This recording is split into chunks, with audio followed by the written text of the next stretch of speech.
Leaves, कौन कौन सी leaves के टाइप्स होते हैं, and what is the phyllotaxy, और फिलोटैक्सी किसको बोलते हैं। चलिए बात करते हैं कितने तरीके की लीव्स होती हैं, टाइप्स ऑफ द लीव्स। सबसे पहले तो मेनली 2 टाइप्स की लीव्स होती हैं, simple leaf and compound leaf. ठीक है, सिंपल लीफ किसको बोलते हैं, simple leaf is the leaf in which the lamina is complete. ऐसी लीफ जिसमें लेमाइना, लीफ का जो सबसे ब्रॉड पोर्शन है लेमाइना, उसको बोलते हैं। लेमाइना क्या होता है, कंप्लीट होता है, डू नॉट डिसेक्टेड, उसमें कोई डिसेक्टिंग नहीं होती है। ठीक है, उसको बोलते हैं सिंपल लीफ। जैसे यहाँ पर देखिए डायग्राम में देखिए, this is the simple leaf. यहाँ पर ये लीफ का जो पार्ट है लेमाइना है, इसमें कोई कटिंग नहीं है। ठीक है, कंप्लीट लेमाइना है, इसको क्या बोला जा रहा है, सिंपल लीफ। और एक चीज़ और, if the cutting is, if the incision, अगर ये लेमाइना कहीं से डिसेक्टेड भी है, मान लीजिए if the lamina is dissected और इंसाइज्ड और कटा हुआ है, then incised portion do not touch to the mid rib, तो मिड रिब को टच नहीं करना चाहिए, कंडीशन होती है। एक लीफ देखिए, और इसको भी आप सिंपल लीफ बोलेंगे। डायग्राम देखिए,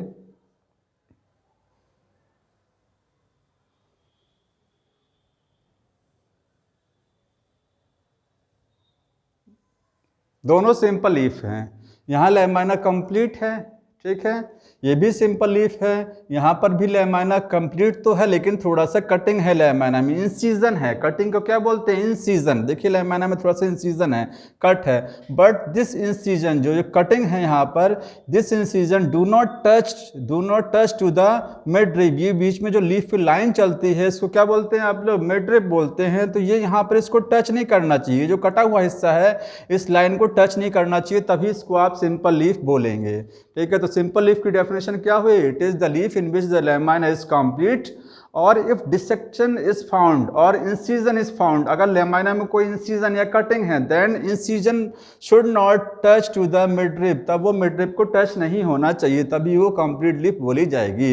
एग्जाम्पल में देखिए, पीपल है, मैंगो है। पीपल और मैंगो में जानते हैं इस तरीके से लेमाइना में कोई भी इंसीजन नहीं होता है, बट इन द रेडिश की लीफ इस तरीके से होती हैं, थोड़ा सा इंसीजन होता है वहाँ पर, लेकिन जो इंसीजन पॉइंट है ये लेमाइना को टच, ये मिड रिब को टच नहीं करता है। ठीक है, तो इस तरीके की लीफ को क्या बोलते हैं, सिंपल लीफ बोला जाता है।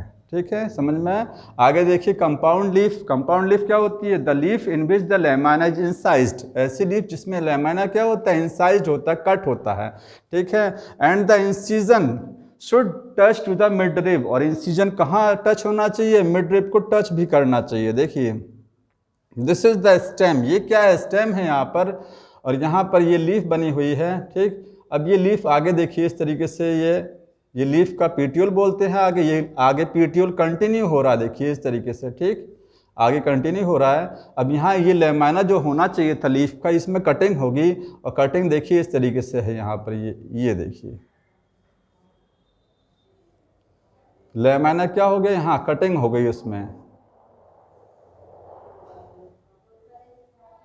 लेमाइना यहाँ कट हो चुका है। ठीक है, और देखिए लेमाइना में जो कटिंग हुई, इंसीजन पॉइंट मिड रिब को टच भी कर रहा है, देखिए सब टच कर रहे हैं यहाँ पर। ठीक है, लेमाइना में कट हुआ, लेकिन क्या वो इंसीजन पॉइंट यहाँ टच भी कर रहा है इस बीच की लाइन को, जिसको आप क्या बोलते हैं, मिड रिब। अब देखिए यहाँ पर पीटियोल तो ये है, इतना हिस्सा क्या बोला जाएगा, पीटियोल है। ठीक है, ये अब इसको पीटियोल, यहाँ से आगे पीटियोल नहीं बोलेंगे, इसको क्या बोलेंगे, रेकिस बोलते हैं। यहाँ इसके नाम चेंज हो जाएगा, रेकिस बोलते हैं इसको।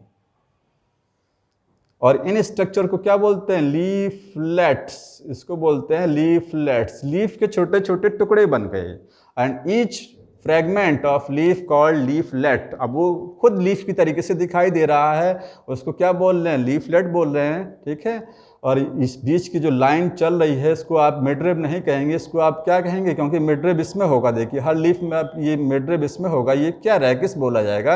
ये पीटियोल आगे कंटिन्यू किस में हो गया, रेकिस में चेंज हो गया है। ठीक, अब देखिए यहाँ पर एक कंडीशन आपको मैंने बताया था, लीफ कब बोला जाएगा, स्टेम के नोड से अगर कोई स्ट्रक्चर लगी हुई है, तब उसको हम लीफ कब बोलेंगे, लीफ तब बोलेंगे जब यहाँ पर क्या होना चाहिए, एक बड प्रेजेंट होना चाहिए एक्सिल में। इस बर्ड को क्या बोल रहे थे, एक्सिलरी बड। अगर ये बड नहीं है तो ये जो स्ट्रक्चर दिखाई दे रहा है ये क्या नहीं है, ये लीफ नहीं है। ठीक है, लीफ में ये कंडीशन होती है कि हाँ एक बड होना जरूरी है। ठीक, अब देखिए जो लीफलेट होती हैं, तो लीफलेट और लीफ में डिफरेंस क्या होता है। लीफलेट के एक्सिल में यहाँ कोई बर्ड नहीं होती, ध्यान रखिएगा, यहाँ कोई बर्ड नहीं होगा इसके एक्सिल में। ये जो आपको लाइन बीच में चल रही है इसको आप रेकिस बोल रहे हैं, ठीक है। बीच में जो एंगल बना हुआ है यहाँ इनके बीच में, यहाँ इस तरीके से ये कोई बर्ड नहीं मिलेगी, ठीक है। तो लीफलेट के एक्सिल में कभी कोई बर्ड नहीं होती है, इसलिए उसको लीफलेट बोलते हैं। नहीं अदरवाइज क्या बोलते हैं उसको, कंप्लीट लीफ। फिर बोलते थे, आप कहते हैं दिस इज, ये कंप्लीट लीफ तो है ही है, और ये साइड ब्रांच हो गया स्टेम का। अगर यहाँ पर देखिए, यहाँ पर अगर हम बर्ड बना दें, मान लीजिए हम बर्ड बना दे रहे हैं, ठीक है, ये आप स्ट्रक्चर के यहाँ एंगल में हमने बर्ड बना दिया, तब आप इसको सिंपल लीफ बोलेंगे, तब आप इसको नहीं कहेंगे कंप्लीट लीफ। ध्यान रखिए, बहुत इंपॉर्टेंट टर्म है ये यहाँ पर। अगर हमने सबके एक्सिल में यहाँ बर्ड बना दिया यहाँ पर ये, तो आप कहेंगे this is the side branch, ये मेन ब्रांच है और ये साइड ब्रांच स्टेम का है, ठीक है। और ये तब ये कंप्लीट लीफ बोला जाएगा, क्योंकि इसके एक्सिल में क्या है, एक बर्ड है, तो ये कंप्लीट पूरा एक कंप्लीट सिंपल लीफ में आ जाएगा फिर तो ये, ठीक। तो यहाँ पर ये बर्ड नहीं होना चाहिए, बर्ड अगर है तब इसको साइड ब्रांच आप बोलेंगे, फिर इसको कंप्लीट लीफ बोलेंगे, सिंपल लीफ। तो यहाँ बर्ड नहीं होना चाहिए, बर्ड नहीं है तभी आप इसको क्या बोल रहे हैं, तभी आप इसको बोल रहे हैं दिस इज द लीफलेट। यहाँ बर्ड है तो ये पूरा लीफ था, लीफ कट हो गया, ठीक है, ये यहाँ पर बर्ड है। तो लीफलेट के एंगल में कभी भी कोई बर्ड प्रेजेंट नहीं होती है, इंपॉर्टेंट चीज़ है। अगला देखिए, तो कंपाउंड लीफ हो गया, समझ में आए। आगे देखिए, कंपाउंड लीफ के टाइप्स होते हैं pinnately and palmately compound leaf. Pinnately का ये डायग्राम बना हुआ है। पिन्नेटली कंपाउंड लीफ क्या होती है, the leaf compound leaf in which the leaflets remain attached to the both side of rachis. ये जो रेकिस है इसके दोनों साइड में लीफलेट्स लगी हुई हैं, ठीक है। ये पिन्नेटली कंपाउंड लीफ है, ये आपको नीम और पी मटर में देखने को मिल जाएगी, इस तरीके की लीफलेट लीफ, ठीक। अगला है पामेटली कंपाउंड लीफ। पामेटली में देखिए, पामेटली कंपाउंड लीफ में डायग्राम इस तरीके से बनता है, दिस इज द स्टेम, यहाँ पर ये स्टेम है, ठीक है, और ये यहाँ पर क्या हुआ, ये पीटियोल हुआ, ये इस तरीके से लीफ। यहाँ पर देखिए ये लीफलेट इसमें भी प्रेजेंट होगा, क्योंकि अगर लीफलेट है तभी वो कंपाउंड लीफ बोली जा रही है। यहाँ पर ये लीफ कंप्लीट लीफ किसमें डिवाइड होगी, छोटे छोटे लीफ लाइक स्ट्रक्चर में डिवाइड हुई है, कंप्लीट लीफ नहीं है। यहाँ पर ये लीफ लाइक स्ट्रक्चर, इनको क्या बोल रहे हैं, लीफलेट है, लीफलेट से दीज आर द लीफलेट्स। ये पीटियोल हुआ, ठीक है। ये एक कॉमन पॉइंट पे पीटियोल का जो एपेक्स है, पीटियोल का जो क्या है एपेक्स है, यहाँ पर ये एपेक्स ऑफ पीटियोल, इसके कॉमन पॉइंट से इस तरीके से लीफलेट एकदम एपेक्स पर जाए, दोनों साइड पर नहीं है, यहाँ पर क्या इसके एपेक्स पर जा करके लीफलेट अरेंज हो गई हैं। Palmately compound leaf. Silk cotton इसका एग्जाम्पल होता है, ठीक है, एनसीईआरटी में लिखा होगा सिल्क कॉटन। पामेटली क्यों बोल रहे हैं, because this is the palm like. कैसी होती है पाम लाइक, देखिए पाम ये है, दिस इज द रेकिस, ठीक, और रेकिस पे ये लीफलेट लगी हुई हैं, सब ये लीफलेट हैं। तो हमारी ये रेकिस हुआ और ये हथेली हुई, तो ये हथेली की तरीके से इस तरीके से दिखाई देता है चारों तरफ से। ये देखिए सब लीफलेट हैं, और ये पीटियोल जो है, पीटियोल है, इसके सबसे टॉप पर इस तरीके से पाम लाइक स्ट्रक्चर में लगी हुई हैं, इसलिए इसको बोलते हैं पामेटली कंपाउंड लीफ बोला जाता है। आगे देखिए, ये टाइप्स ऑफ लीफ में कंप्लीट हुआ। फिलोटैक्सी एक वर्ड होता है, फिलोटैक्सी किसको बोलते हैं, फिलोटैक्सी का मतलब होता है it is the arrangement of the leaf on the rachis, ठीक है, stem, sorry, it is the arrangement of the leaf on the stem. Stem पर लीफ किस मैनर में अरेंज हैं, इसको बोलते हैं फिलोटैक्सी। इस अरेंजमेंट को अरेंज किसी भी तरीके से, देखिए ये अभी आपको इसमें टाइप्स ऑफ अरेंजमेंट बताएंगे, कितने तरीके का अरेंजमेंट होता है, तो किस मैनर में लीफ अरेंज हैं उसी को बोलते हैं फिलोटैक्सी। 3 तरीके का फिलोटाइप्स है फिलोटैक्सी में, अल्टरनेट है, अपोजिट है, वर्ल्ड है। पहले समझते हैं अल्टरनेट क्या होता है। अल्टरनेट फिलोटैक्सी का मतलब देखिए, अल्टरनेट का डायग्राम मैं यहाँ बना दे रहा हूँ, इसको हटा करके।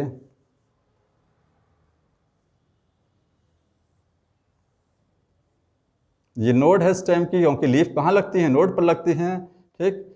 देखिए इस नोड पर पहली लीफ लगी यहाँ पर, ठीक, अगली बार लीफ कहाँ लगेगी, इस नोड पर, अगली बार लीफ यहाँ लगेगी, इसके बाद नेक्स्ट टाइम लीफ यहाँ लगी हुई है, आगे इस तरीके से कंटिन्यू है।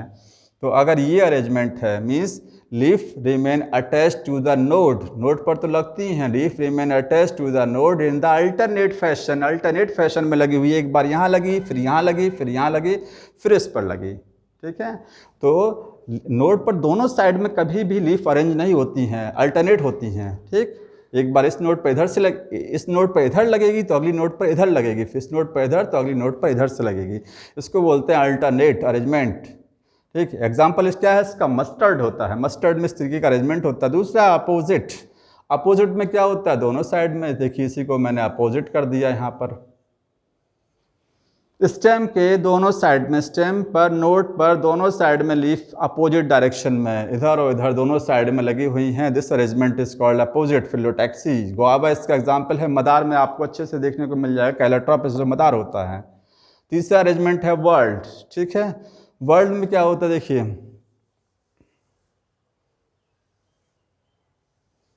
ये नोड है यहाँ पर, दिस इज द नोड। यहाँ पर जो लीफ लगती हैं वो कैसी लगती हैं, ये इस तरीके से एक नोड पर कई लीफ लगती हैं चारों तरफ से। जैसे मान लीजिए स्टेम हुआ, यहाँ पर ये नोड है बीच में, तो यहाँ पे भाई लीफ लगेगी, इधर भी लगेगी, इस साइड में भी लगेगी, हर तरफ से कई साइड में लीफ लगी होती है। बाकी इन सब में क्या था, अपोजिट में 2 ही लीफ लगती हैं, अल्टरनेट में तो एक बार में 1 ही लीफ लगती है, और वर्ल्ड में एक नोड पर हर डायरेक्शन में लगभग लीफ लगी होती है। देखिए सब तरफ से लीफ लगी हुई है। वर्ल्ड एक वर्ल्ड की फॉर्म में, रिंग की फॉर्म में लगी हुई है लीफ। ठीक, ये इसको बोलते हैं वर्ल्ड। इस तरीके का अरेंजमेंट नीरियम कनेर में बहुत अच्छे से देखने को मिलता है। एक एग्जाम्पल और है, इंपॉर्टेंट एग्जाम्पल है एल्स्टोनिया। ठीक है, इसमें भी इस तरीके का एग्जाम्पल है। इसमें इस लेक्चर में अगर आपको कोई भी चीज़ नहीं समझ में आएगी तो आप हमको कमेंट कर सकते हैं, और मेरे इस चैनल को लाइक और शेयर और सब्सक्राइब भी करिए। Thank you.